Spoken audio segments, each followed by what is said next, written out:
सहज सी निष्ठा माँ के चरण में। माता पिता का जैसा भरोसा होता है बालक के मन में।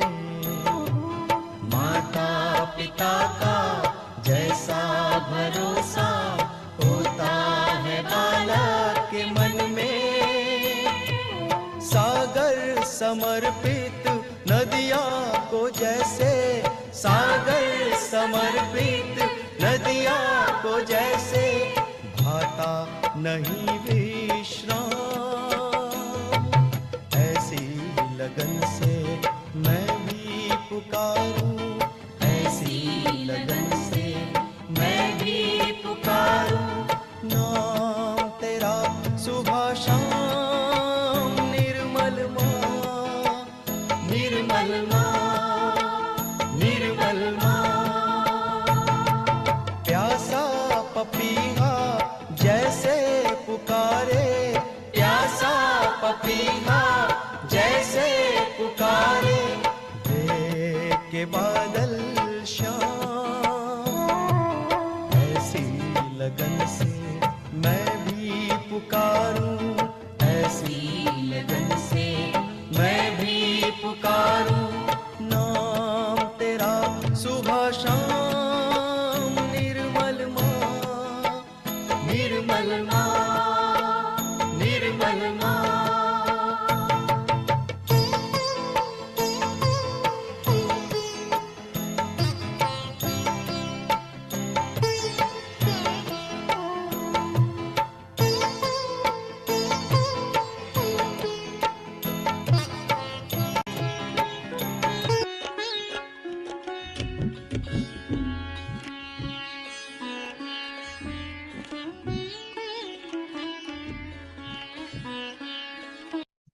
जय श्री माताजी.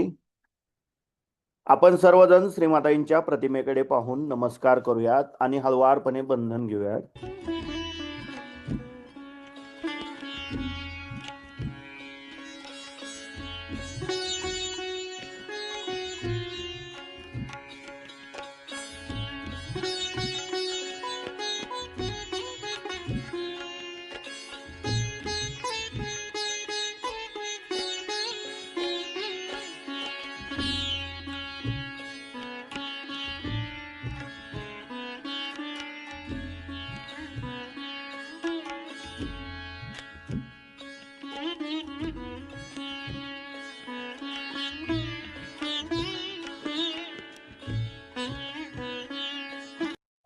परमपूज्य श्री माताजी, आपण साक्षात श्री आदिशक्ती आहात.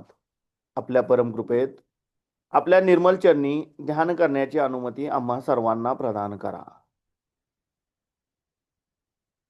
आता हळवारपणे डोळे मिटूयात आणि आपला उजवा हात जमिनीवर ठेवूयात. आपलं संपूर्ण लक्ष आपण आपल्या डाव्या हाताच्या तळव्यापासून सहस्रार आणि सहस्रारापासून उजव्या हाताच्या तळव्याद्वारे धरणी मातेकडे 7 वेळा नेऊयात.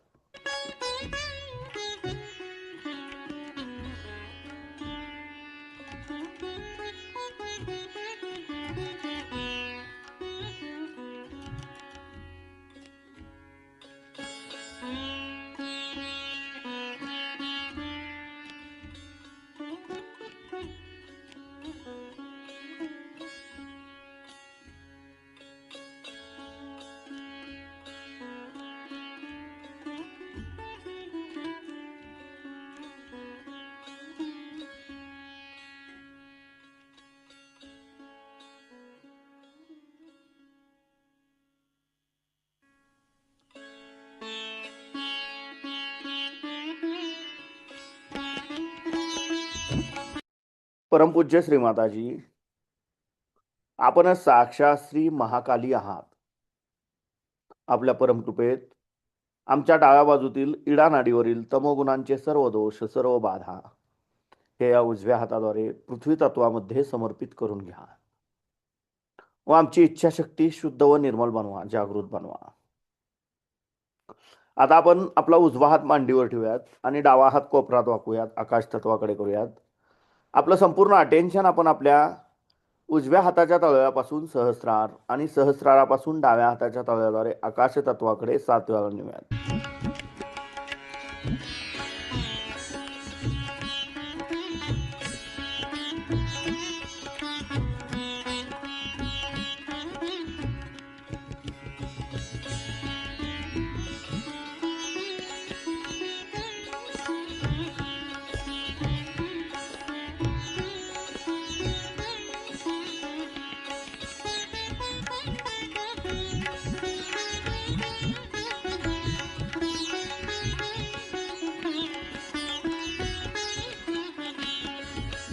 परमपूज्य श्री माताजी, आपण साक्षात श्री हनुमानजी आहात. आपल्या परमकृपेत कृपा करून आमच्या उजव्या बाजूतील पिंगला नाडीवरील रजोगुणांचे सर्व दोष, सर्व बाधा कृपा करून हे या डाव्या हाताद्वारे आकाश तत्वामध्ये समर्पित करून घ्या व आमची क्रियाशक्ती शुद्ध व निर्मल बनवा, जागृत बनवा. आता आपण आपले दोन्ही हात मांडीवर ठेवूयात. आपलं संपूर्ण अटेन्शन आपण आपल्या मध्य मूलाधार चक्रामध्ये गोलाकार क्लॉकवाईज 7 वेळा फिरवू.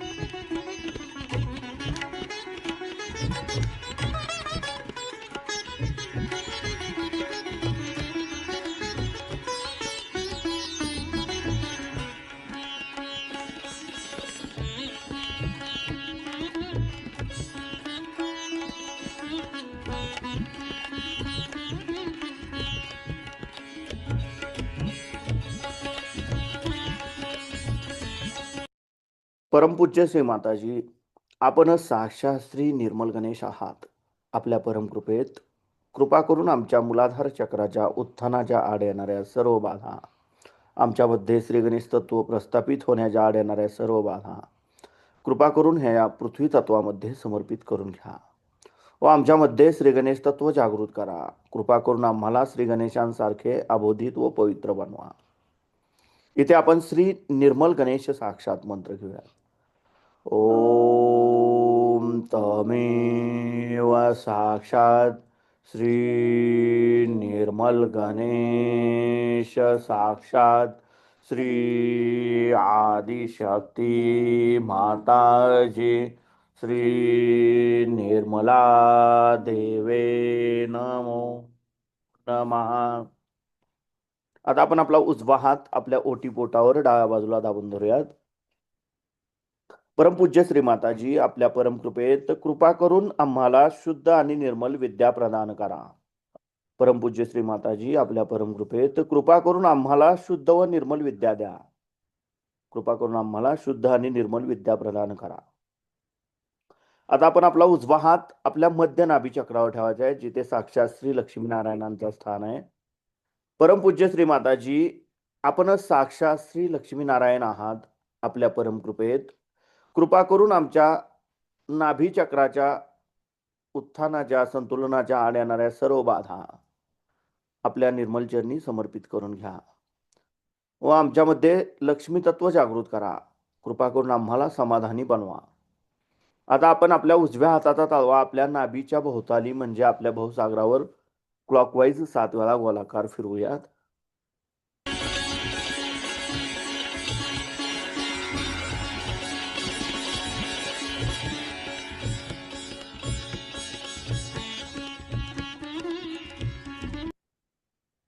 परमपूज्य श्री माताजी, आपण साक्षात श्री आदिगुरु दत्तात्रय आहात. आपल्या परमकृपेत कृपा करून आमच्यातील गुरुतत्व जागृत करा. कृपा करून मलाच माझा गुरु बनवा.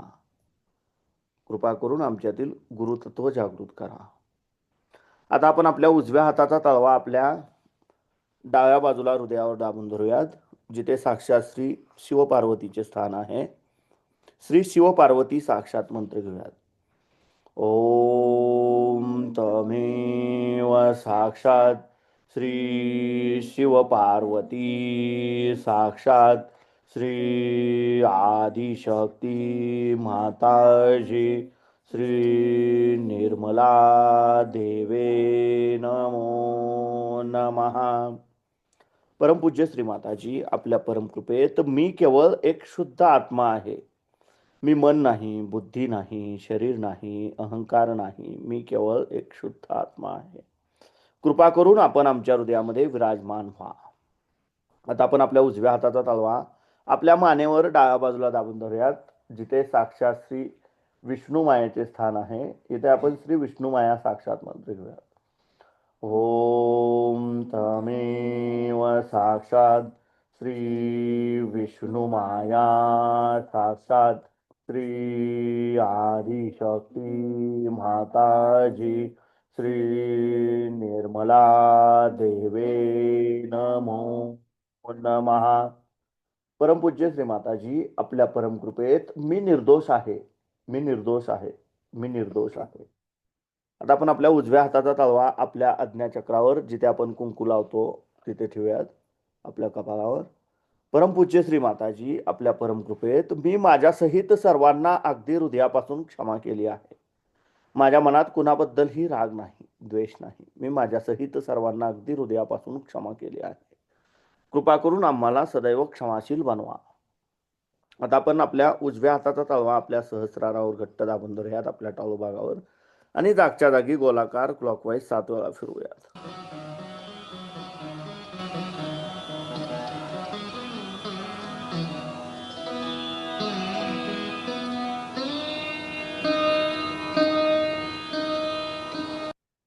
परमपूज्य श्री माताजी, आपण साक्षात श्री आदिशक्ती आहात. आपण साक्षात श्री सहस्रार स्वामिनी आहात.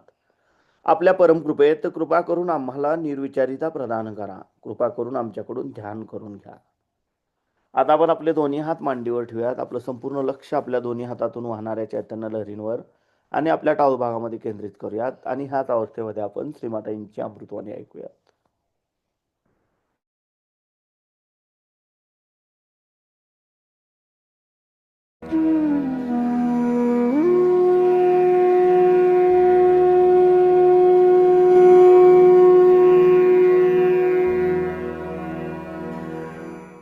सत्य को खोजने वाले आप सभी साधकों को हमारा नमस्कार।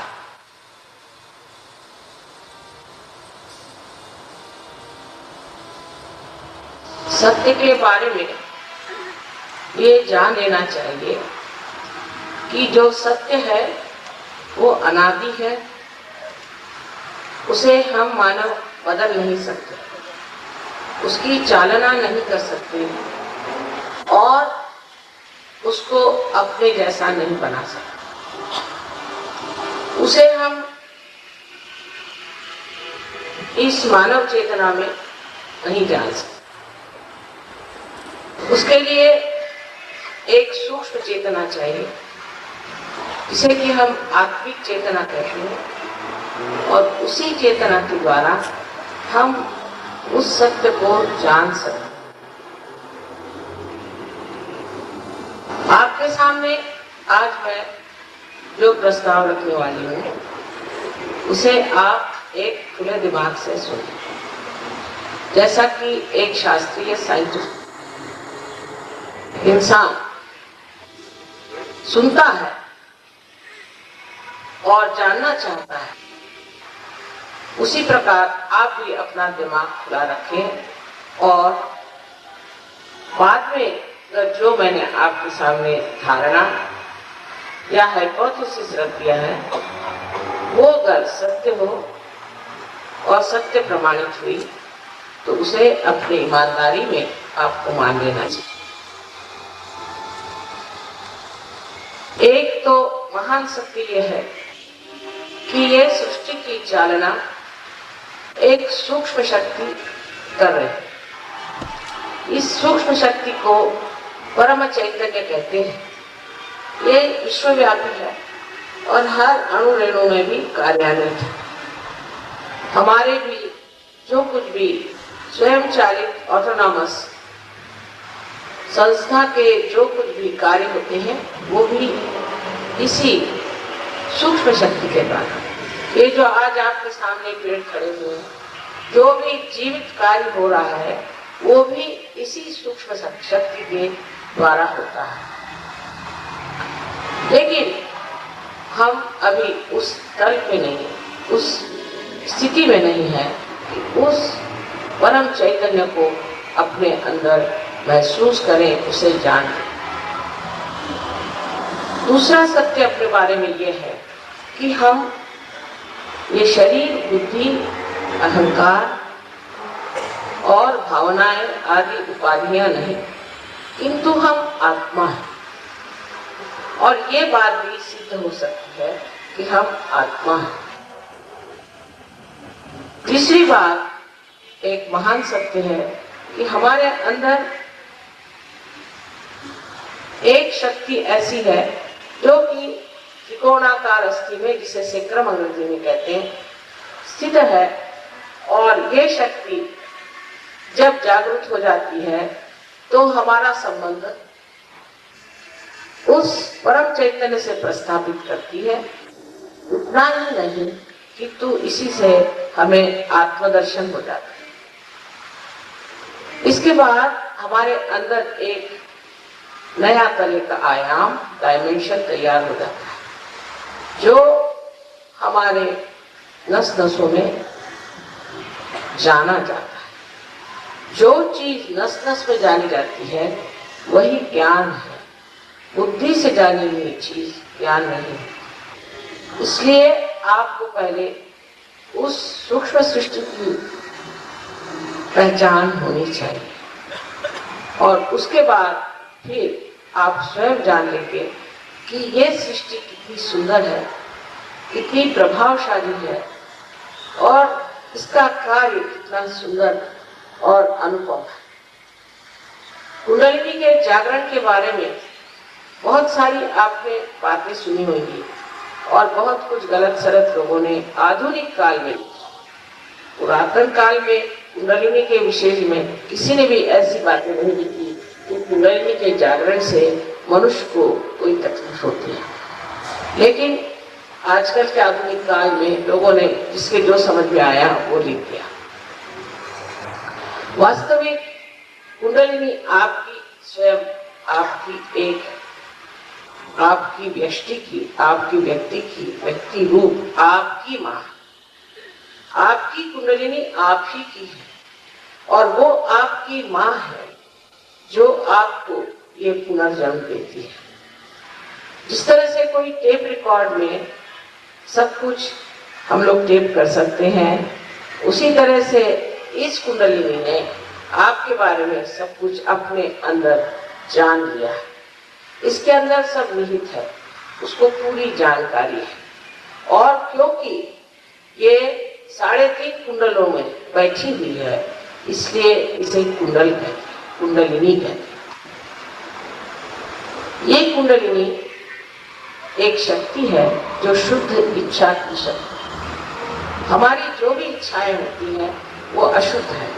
इकोनॉमिक्स का एक बड़ा भारी सार है कि कोई सी भी इच्छा पूर्णतया पूर्ण हो जाने पर भी मनुष्य उससे संतुष्ट नहीं होता, क्योंकि सर्वसाधारण इच्छाएं तृप्त होती नहीं। जैसे आज एक हमने चाहा कि हम एक कैमरा खरीद लें, कल चाहेंगे कि एक हारमोनियम खरीद लें, परसों चाहेंगे कि हम एक घर बना लें और फिर उसके बाद मोटर खरीद लें। इस तरह से हमारी इच्छाएं एक से दूसरी, दूसरे से तीसरी होती जाएंगी और जिस चीज की हमने इच्छा की थी उसका आनंद ही नहीं आएगा। वो इच्छा एकदम से ही समझ लीजिए कि खत्म हो जाए और फिर एकदम दूसरी इच्छा आए। इसलिए कुंडलिनी ये हमारे अंदर शुद्ध इच्छा की ही शक्ति है और ये शक्ति है। जब ये शक्ति ऊपर की ओर उठती है तो 6 चक्रों में गुजरती हुई 6ठे चक्र को, जो कि वास्तविक में 7वां चक्र है, क्योंकि पहले चक्र में तो कुंडलिनी जाती नहीं, क्योंकि ये चक्र कुंडलिनी से नीचे है। इसलिए 6 चक्रों से उठती हुई वो यहाँ पे ब्रह्मरंध्र को, जो कि हमारे बचपन में तालू के जैसा था, जैसे कि आपने स्निग्ध यहाँ पर हड्डी थी, उस जगह, जिसे कि अंग्रेजी में कॉन्टिनेंटल बोन एरिया कहते हैं, उसके थ्रू, उसके अंदर से ये इस तरह से बाहर निकल आती है कि जिसे हम कहते हैं कि ब्रह्मरंध्र का छेदन है। तब ये सूक्ष्म चीज आपको उस चारों तरफ फैली हुई सूक्ष्म शक्ति से एकाकारिता देती है। जैसे कि समझ लीजिए कि ये आज हमारे सामने माइक है, लेकिन अगर इसको हमने मेंस के साथ नहीं जोड़ा तो ये बिल्कुल बेकार है। इसी प्रकार मनुष्य भी उस परम शक्ति को प्राप्त किए बगैर सत्य को नहीं जान सकता। वो केवल सत्य को नहीं जान सकता। कोई सोचता है ये सत्य है, कोई सोचता है वो सत्य है, कोई सोचता है इसकी बात सत्य है। किंतु अगर सत्य है तो केवल एक स्वयं होना चाहिए, उसमें कोई भी मतभेद नहीं होना चाहिए। और अगर मतभेद है इसका मतलब है वो सत्य नहीं है। वो सत्य के अनेक पहलू हैं जो अलग अलग ढंग से देखे जाते हैं। जैसे अंधे लोगों का किस्सा है जो हाथी को देखने गए थे और उन्होंने अलग अलग अपनी धारणाएं बना दी। और इसीलिए कबीरदास ने कहा है, कैसे समझ आऊं सब जगह अंधा।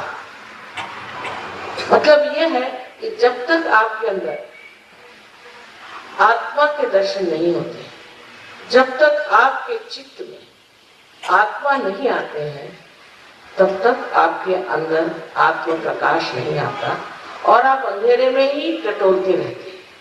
इस वजह से ही हमारे सारे समाज में जो अनेक त्रुटियां हैं, अनेक संदेह हैं, अनेक भ्रांति हैं, वो इस वजह से है कि ये सारी जो कुछ भी समाज की धारणाएं बनाई है ये मनुष्य ने बनाई है। जो अनेक अवतरण अपने देश में हुए, बड़े बड़े यहाँ पर ऋषि मुनि हो गए, इतना ही नहीं यहाँ पर जो बड़े वली लोग हो गए जिन्हें कहते हैं कि सूफी लोग हो गए। इसके अलावा आप जानते हैं कि कीर्तनकर आदि बहुत ऊंचे किस्म के यहाँ पर लोग इस देश में हुए, लेकिन उनकी बात किसी ने समझी नहीं। उसकी वजह यह थी कि वो लोग एक स्तर पे बात करते थे और बाकी के लोग दूसरे ही स्तर पे थे, वो उनकी बात समझ नहीं पाते। इसलिए आवश्यक हमारे लिए है कि हम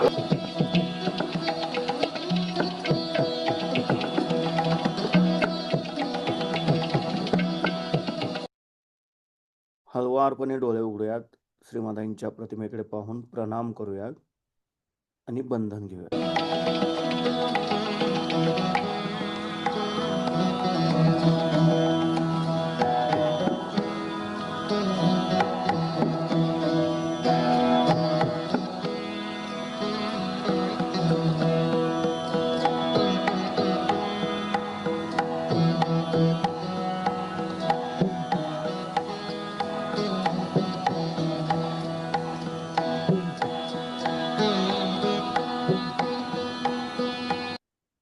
जय श्री माताजी।